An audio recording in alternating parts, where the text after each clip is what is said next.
And welcome back. Live from Heritage Hill Brewhouse, the Q&A, the exclusive Q&A, the stream chat of QSportsTalk.com. So welcome to those getting the notifications that we're streaming and the cameras are on and the mics are on here. So if you have a question on QSportsTalk.com for Coach Fran Brown or Offensive Coordinator Jeff Nixon, who's joining us here this week, feel free to enter into the stream chat, say hi, and ask away. And Coach, good to see you. Good to see you too. And Coach Nixon, I heard this segment with you and Stephen Fonte and that you played for West Virginia in the Dome.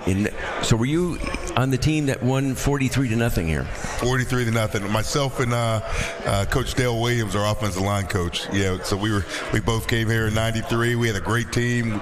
We finished 11-0 that year, and really took it to Coach Pasqualoni and Coach De Leon, two of my mentors. So I always let them know that. I probably booed you. Now that I think about it, because I was there for that game. But that was a great era, Big East, back when Syracuse. Big East football, and the game this coming weekend with UConn has that kind of feel too, that kind of an old school Northeast rivalry game there. That's why we're excited about getting the opportunity to play them. We look at it as a conference opponent. We just going to go to work to be able to play them, so we're truly excited about it.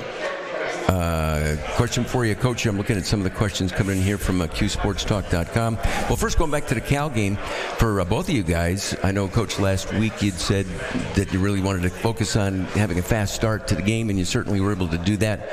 And probably the best half of football for the team, offense, defense, and special teams all season long. Yeah, I thought everyone did a good job. I think that all three coordinators were locked in on being able to start fast and being able to help each other. We worried about playing complementary football, and we did different things throughout the week, the whole week, to have us set forward, and it kind of paid off, and I'm very happy that we had the opportunity of doing that. And Coach Nixon, when Coach Fran reached out to you about the position here, and then you started to evaluate players and watch guys on tape and guys on film, who, when you look back at that time, just jumped out at you, guys who were currently on the SU team that you looked at and said, there's something there and I can work with that? Yeah, I think when you first come into a new situation, that's the first thing you do. You want to try to evaluate, to see look at the current roster. And I was really pleasantly surprised at, the type of players that we have here. I thought we had some depth, up front, on the offensive line. Aronde Gadsden always stands out. He's truly a great player, throughout his career, and that has continued this year. Really proud of the way that he's playing and the way that he's developing. As a football player. The Quinn Allen, he was all ACC last year, having another great season this year. He's leading the country, running back receptions. He's running the ball. He's blocking.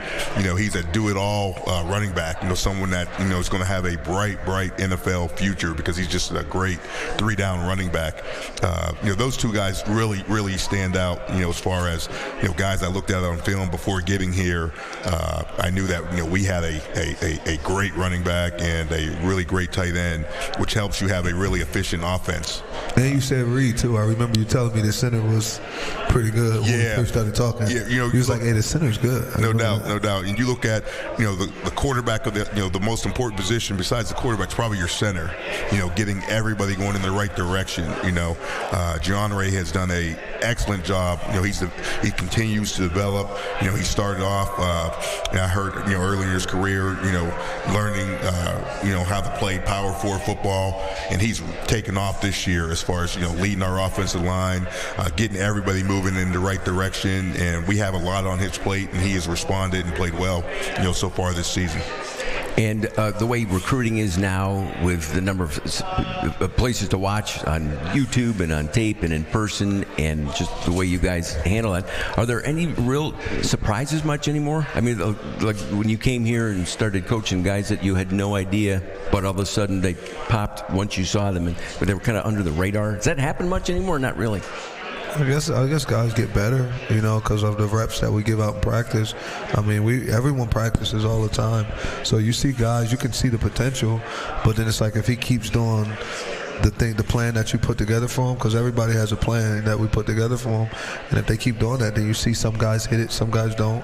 But I think that I would say Gil stands out as a guy that you've seen it, and then like, wow, he's who we think he is. He did a good job. Amari Hatcher has shown signs of being able to keep doing it. I think Trevor Pena is, I mean, he's as good as it gets. You know, that kid just stayed healthy, and by him being healthy, he's been our go-to guy, right? Yeah, I mean, the kid just. Trevor's leading the ACC in catches. You know, he's kind of been like the rock of our offense. You know, him and Rhonda. You know, when it comes to third down, you know, being able to make a big play for us. You know, when the time's needed. You know, and he can return punts.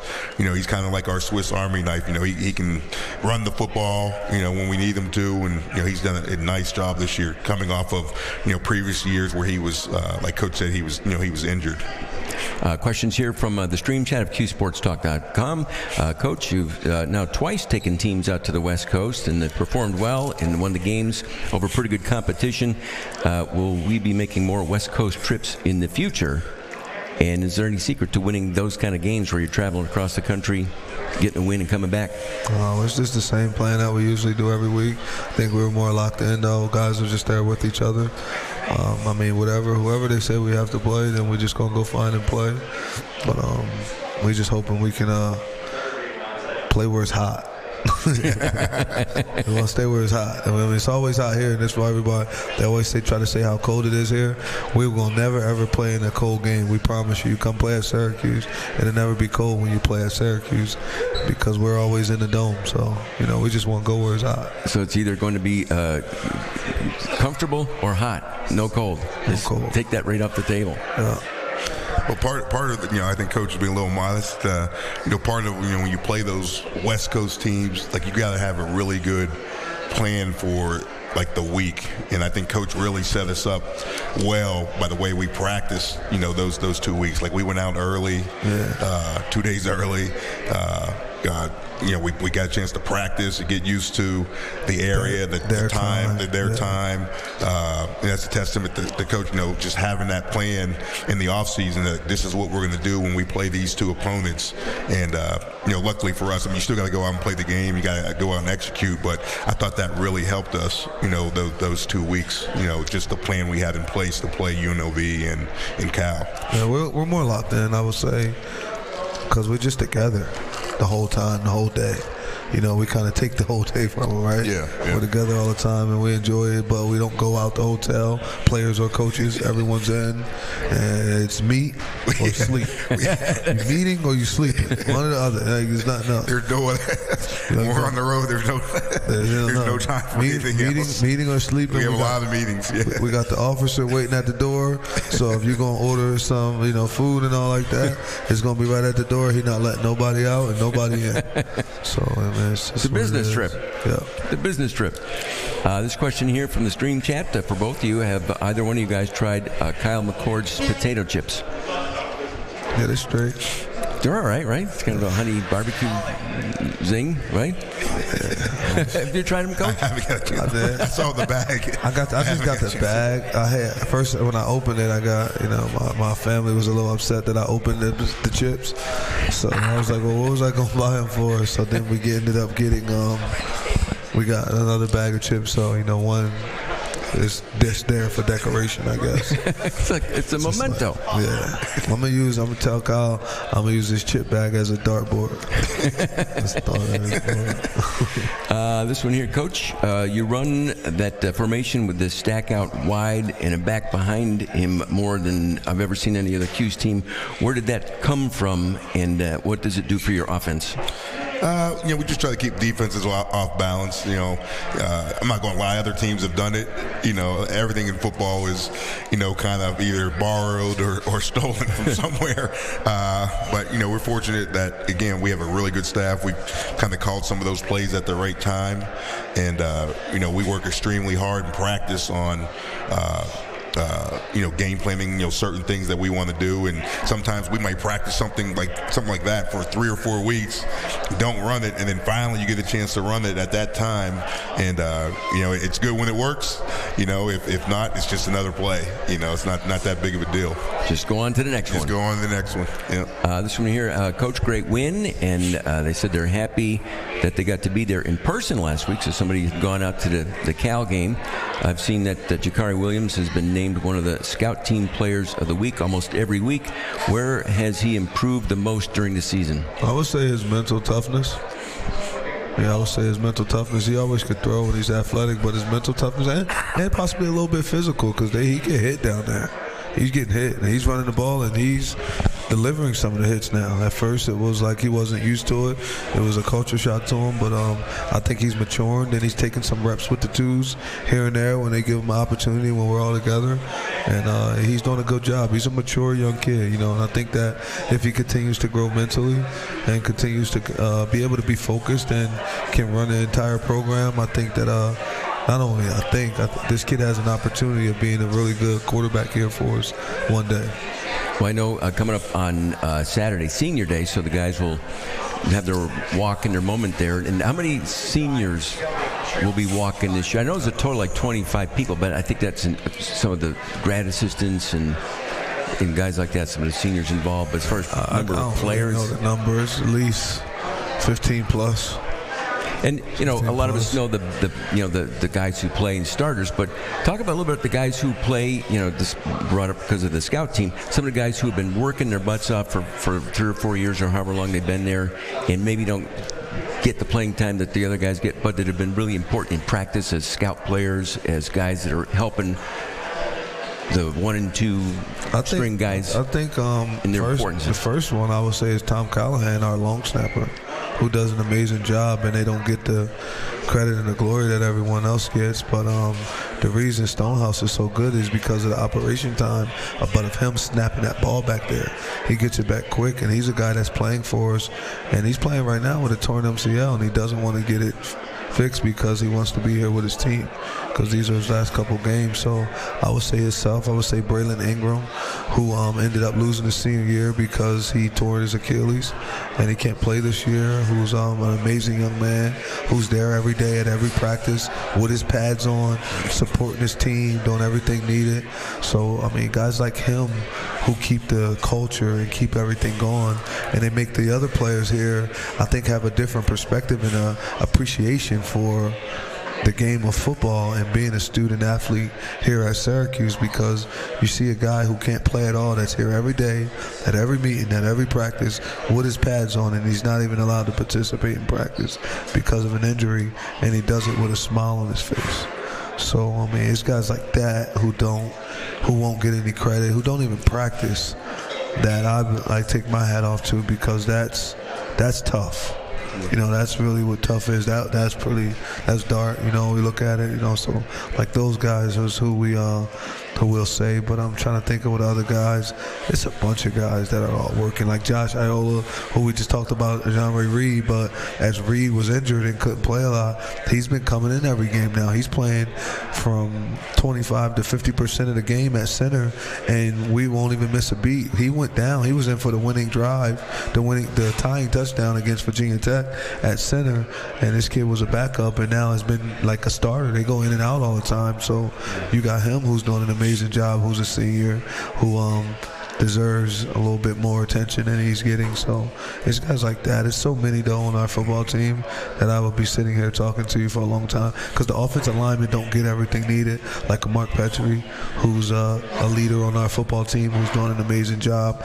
Bradford, who's the other guard, I think that's doing a really good job. Savion Washington, who's our right tackle, who's came here and done a real good job.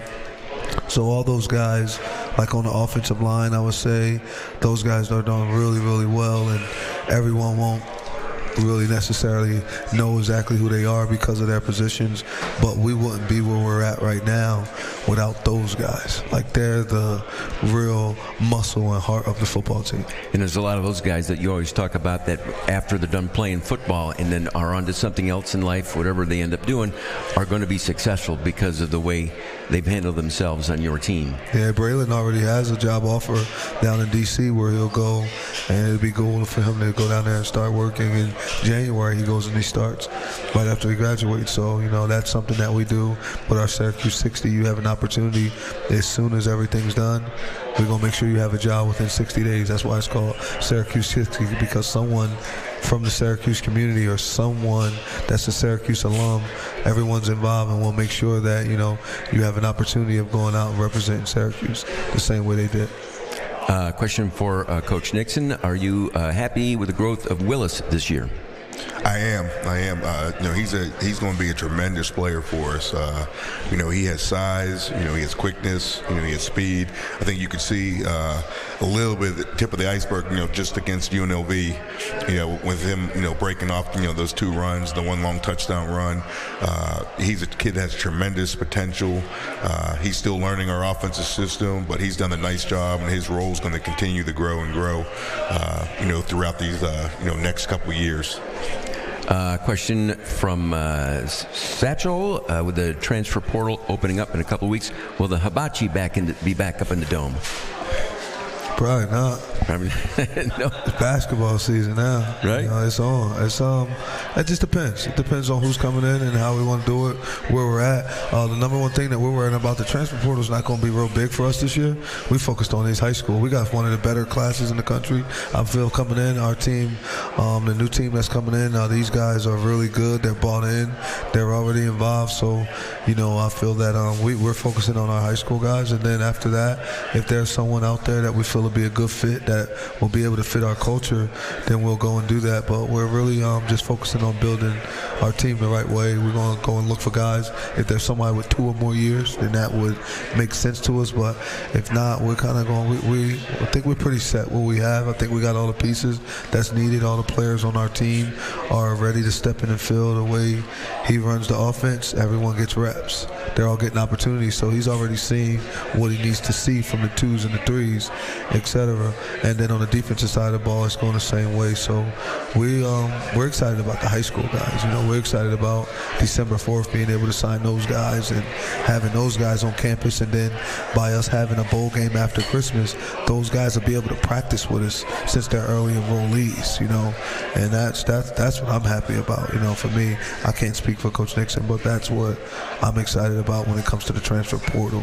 We're not really focused on that. You know, I'm excited about high school. Those extra practices really mean a lot. I mean, between the November 30th game and the bowl game, you get how many practices are in there? It's like 15. 15? Yeah. It's like another spring ball. Yeah, and that's huge for the development, not only getting ready for the bowl game, but then for the guys for next spring. Yeah, they get a chance to continue to learn the offense and defensive system, and they just get valuable reps that are going to help them as they get prepared for spring practice and, you know, obviously the following year. Now for the Connecticut game coming up on Saturday, from your side of the ball there, Coach Nixon, when you watch UConn on defense, what are you looking at, and what are you guys going to have to do offensively on Saturday? I tell you what, Coach Moore and his staff, they do a great job. You know, you look statistically, you know, they're one of the top defenses in the country. They do a great job up front, you know, with their pass rush schemes and you know, their run stunts and so forth. You know, Coach Moore is a veteran coach. You know, he's been around for a long time. You know, he's a defensive guy.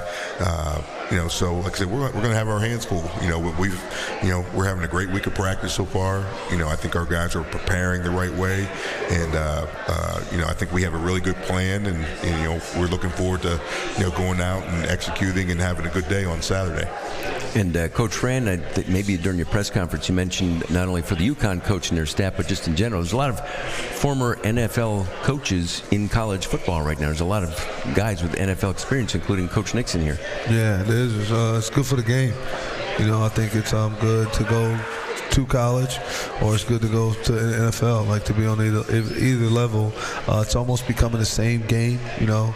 So I think it's a good deal for football. I think it helps with a lot of kids. Some of them feel they'll have a better opportunity of playing in the NFL if they play for former NFL coaches, because of the contacts that NFL coach has. Like Coach Nixon's been in the NFL for 15 to 28, something like that. So when he's been in the NFL that long, he's made so many connections, so many people, so many ones he knows. So it's nothing for Coach Nixon to call if you're a guy that may be late round free agent, and we can make some calls to help you out, to get you a real opportunity of getting a true shot, and not just a camp invite and things of that nature. Now, the guys on UConn, Coach, I know you've recruited a bunch of them, so you know them pretty well. Yeah, I know some of them. So this, obviously not just a rivalry game like in an old Big East way, but a competition for recruits. I mean, it's a Northeast game, obviously, and Connecticut's going after some of the guys, same guys that you're going after. We just locked in on this game. I'm not worried about who they're recruiting, who we're recruiting. We're worried about playing this football game. We want to go out and play this game. This is the biggest game of our season. This game means a lot to all of us, and we were focused on this game. I mean, if you watch us practice, we're focused on being able to play this game. This game's going to be important. This will be a 4-quarter football game, and we have to focus on this game and nothing else but the football game. And the part of the ceremony will be Coach Mack being honored, and his family will be there for him being put on the Ring of Honor. And I know that you know all about Coach Mack, and you've heard the stories and talked to former players and fans and whatever. How does that feel? What's that mean when you're there for a ceremony like that, to see a guy and go with those legendary names that are already up there in the dome? I mean, it's something as a young kid you look to, and it's like, wow, I want to do that one day. And then as an adult, as you're sitting there and you're looking at it, it's like, wow, I'm in a position that he was in when he first started. I want to be able to do that. I want to follow those footsteps. I want to learn more about him. I want to get to know more about who he is, because all of his players, as I said before, are all model citizens. They're all good dudes. They're all like positive men. So I want to continue to learn more about him, so I can follow some of I can follow the trails that he left behind, and I'll be able to just try and be able to at least be half as good as he was as a coach, and just being able to follow that. I mean, he coached one of the two best teams to ever play here, 1987, 11-1, and that's really hard to do that. So he had structure, and I think he was a really good coach. And all these kids, they're not kids, all his players at the time, who are grown men now, truly appreciated what he's done for them in their lives, and they all speak highly of him. And that season, that would have been Coach Mack's 7th season it took to build up the program to get to that spot.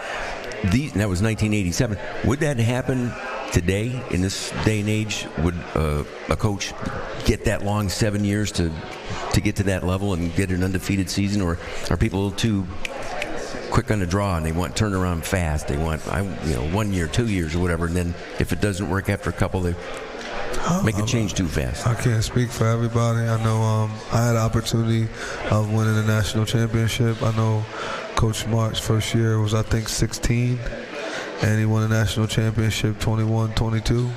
Almost did it again 23. So, but I can't really speak for what the AD's type of. I think every situation is different. It depends on what pressure they're in, where they're at, and how much progress you're showing, right?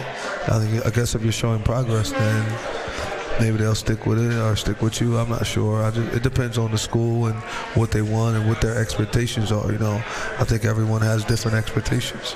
So it depends on the expectations of the school, and it depends on the standard of the coach. And what has he put into the community, and what's everybody want? What are you looking for? Are you looking to be a national championship contender? Do you have national championship contender? Is it the mindset? Are you guys taking care of everything in that manner when it comes to NIL and things of that nature that are needed to compete for a national championship? The best players aren't just going to all of the same schools because of the coaching. There's a lot of good coaches all over the world, but a lot of them are going because of the backing that the school gets from the alum and from people of that nature. So that's a tough question to ask. It just depends. Coach Fran Brown and Coach Jeff Nixon, SU and UConn, coming up Saturday at noon. And you can also go to winnersgetwashed.com. I think it's the... Yeah, get your shirt. They got shirts, they got hats, shirt. They got everything. I was on there. Look at, I think I got it right here. You got one? Look at, you got hoodies, trucker hats, crew necks, T-shirts. You got to get me one. You get them all... They come signed with your little, looks like your signature at the bottom there. Get me one. Get me that jacket. Get that jacket. That's cool. Nice. Yeah. That's a nice jacket right there. Yeah, that's pretty sweet. Well, also, you got one, Coach Nixon. You gotta get you one too. You gotta get one of those. Need one. I got the T-shirt. They didn't give me the other stuff. No. Okay. Well, Well, there it is. I'll order you up. Hook me up. Hook me up with that Tell one. Paulie to get it. Paulie got all the money. Just tell Paulie. right. Hook us up, bro. And we'll be straight. All right, well, noon, go Orange. The game on Saturday. Catch it here on TK99 and TK105. We'll be back here on Tuesday night. I think that's the final show of the regular season here. Oh, that's pretty cool. We'll see you back then. Pretty cool. Appreciate you, buddy. All right, good luck, Coach. Go Orange. Thank you. Coach Nixon, take care. See you next time here at QSportsTalk.com.